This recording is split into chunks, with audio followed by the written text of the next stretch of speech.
পশ্চিমবঙ্গে অবাধ ও শান্তিপূর্ণ ভোট করাতে কোমর বেঁধে নামছে কমিশন। জিরো টলারেন্স, সমস্ত হিংসার মোকাবিলা করা হবে। এফআইআর এ কোনো বৈধ ভোটারের নাম বাদ যাবে না। বিচার বিভাগের তদারকিতে বিবেচনাধীন ভোটারদের নাম দফায় দফায় প্রকাশ করবে কমিশন, জানিয়েছেন মুখ্য নির্বাচন কমিশনার।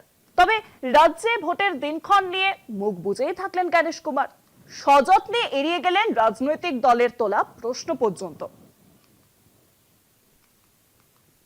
এসআইআর প্রক্রিয়া নিয়ে গোড়া থেকেই সরব রাজ্যের শাসক দল। বিজেপি বিরোধী অন্যান্য রাজনৈতিক দলও কমিশনের কাজে কম বেশি সংশয়। খসড়া ভোটার তালিকায় 58 লক্ষ নাম বাদ যাওয়ার পরেও 60 লক্ষ লোককে বিবেচনাধীন হিসেবে দাগিয়ে দিয়েছে কমিশন। প্রতিবাদে ধর্মতলায় ধর্নায় মুখ্যমন্ত্রী মমতা বন্দ্যোপাধ্যায়। কমিশনের সাংবাদিক সম্মেলনে সেসব প্রশ্ন উঠলেও সযত্নে এড়ালেন মুখ্য নির্বাচন কমিশনার গণেশ কুমার। जहां तक कुछ राजनीतिक नेताओं के बयानों की बात है, चुनाव आयोग हर राजनीतिक स्टेटमेंट का जवाब नहीं देता। चुनाव आयोग संविधान से चलता है, कानून से चलता है और राजनीतिक बयानबाजी से बचता है। পশ্চিমবঙ্গে অবাধ ও শান্তিপূর্ণ ভোট করাতে কমিশন যে বদ্ধপরিকর এবং জিরো টলারেন্সে সমস্ত হিংসার মোকাবিলা করা হবে সে কথাই জানিয়েছেন সিইসি।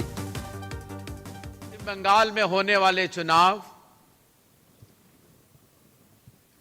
सभी राजनीतिक दलों और राज्य सरकार के शीर्ष अधिकारियों, जिले के सभी कलेक्टर्स, एसपीज और कमिश्नर्स और पुलिस ने आश्वस्त किया है चुनाव आयोग को कि आगे आने वाले चुनाव हिंसा रहित और बिना दबाव में होंगे। কত দফায় ভোট সেই সিদ্ধান্ত রাজ্যের আইন শৃঙ্খলা পরিস্থিতির উপরেই চাপিয়েছেন সিইসি।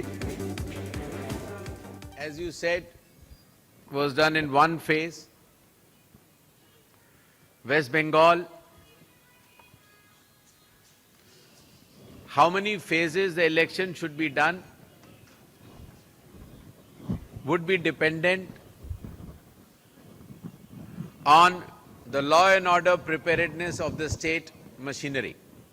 কেন্দ্রীয় স্বরাষ্ট্রমন্ত্রী অমিত শাহের দাবি, বাংলা নতুন বছর শুরুর আগে পশ্চিমবঙ্গে নতুন সরকার গঠন হবে। কিন্তু ভোটের দিনক্ষণ ও দফা নিয়ে নীরবই থাকলেন গণেশ কুমার। কলকাতা টিভি।